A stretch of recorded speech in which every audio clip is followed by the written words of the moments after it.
What is it, my ducks and drakes? Welcome to the crawdad. Today we'll be reading the Epilogue to Scribbles by sketchynebula on Tumblr. The link to the book and to the author are in the description below. If you would like to learn more about the Gift of Fanfiction, a fanfiction event I am holding for this December, please wait till the end card to get the link. Content warnings for this chapter is the mention of medication. Virgil closed the last of the envelopes, all the paper carefully decorated with his rather roughly done calligraphy. All of them except one, whose paper was unmarked except for the words printed on a small flat business card. He pulled his body, tilting to lean against the back of his chair, as a small smile graced the corners of his mouth. A smudge of chocolate smeared from where Patton insisted on feeding him samples from over 12 cakes. Virgil swears that Amanda's doing all he can to make him fat. He carefully penned the last letter. His wrist was a little achy from the writing, but yeah, maybe he shouldn't be doing this at the same time as the other letters, but he felt that was needed. He and the others turned 18 next year, which meant the most important milestone for soulmates, the wedding. He had penned over 100 envelopes, addressing letters to Logan, Patton, Roman's family, extended family, and extended family's family. Moms, grandfathers, 8th cousin, 5th times removed, they were all coming. The pain of being in poly soulmates, everyone wants to bask in the quote-unquote happy ending. Of course, Virgil didn't really have a family to invite, not by any conventional definition of family at least, which is why he wanted this job out of all the other things he could have done help with the wedding with. Among the stacks and stacks of envelopes, a handful was put to the side. Virgil's family. A letter to Benny, to Miss Higgs, and Jamie, as well as Jamie's soulmate. They're both willing to fly from France, that is. He extended an invitation to Alan and even Miss Graves. He wrote one to Fred, who was happy for him, and apologized with sincerity that Virgil hadn't realized he hadn't needed. One to delicately place at his mother's grave when he went there next Sunday. The last one was an invitation. Writing a wedding invitation to someone without a soulmate would just be cruel in Virgil's opinion. He wouldn't have wanted one, and he doubted Ricky needed one either. But for lack of anything else to say, with the need to say something crushing down on him, he did pen out a single sentence. Ask for Cece. The back of the card holding the address to Blackburns.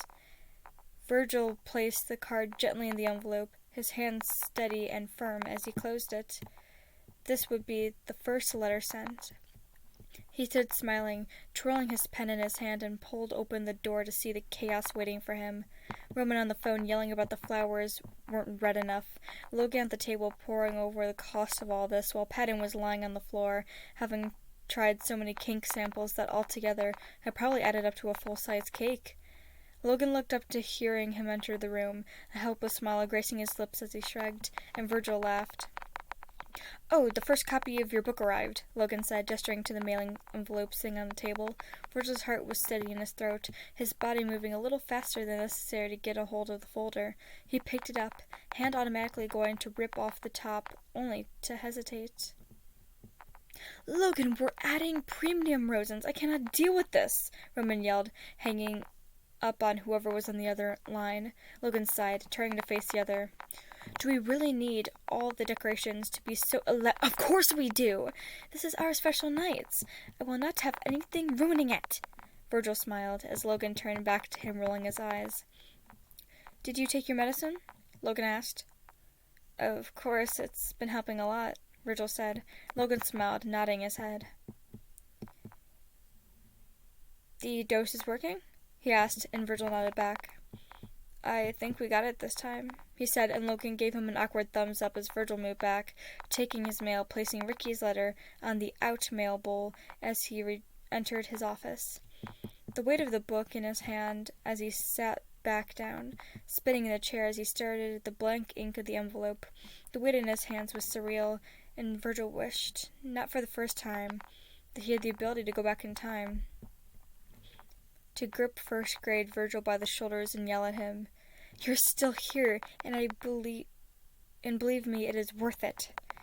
He tore off the top of the envelope, the flash of color making his heart flutter as he tipped the package, the book sliding into his hands, the dark purple cover filling his eyes. The pads of his fingers brushed along the edges of the book, and he thumbed at the raised text and title. Scribbles.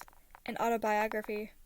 Virgil spun the pen around in his grip once more before he pulled the tip down to draw a small heart and a taut flesh where the thumb met the wrist. The end.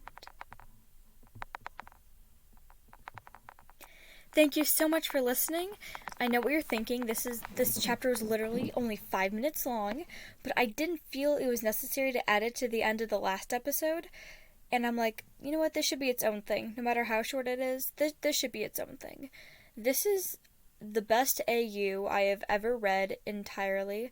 It really goes down in detail. It doesn't ruin the characters, but it also adds to the characters we see in the show, which is always great. And just the thought process that went into this story, I really recommend just rereading this over again. Like, I'm not saying that to get more views. You could do it on the Tumblr page for all I care. This is great. Every time you read it, you notice something different. You notice something, a callback to a different chapter, or a reference they made to an episode. It's great. Next week we will be starting something new. Do I know what yet? No. I think we only have a week or two until the Gift of Fanfiction starts, so it can't be that long of a book. But you know, I'm certain. I'm certain. So, if you'd like to discuss the book, please do it in the comments below. I'd love to hear what you think. Or go to my Discord. Discord is also a great way to discuss books with other people who are fanders and other people who listen to Wattpad read alouds. It's fantastic. I'd recommend you go do that.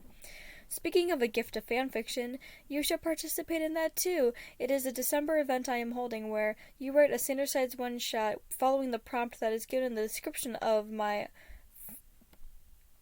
fanfiction video. And you write the fanfiction and you turn it in, and I read it one day out of the 31 days of December. If you would like more details, please click the link on your screen.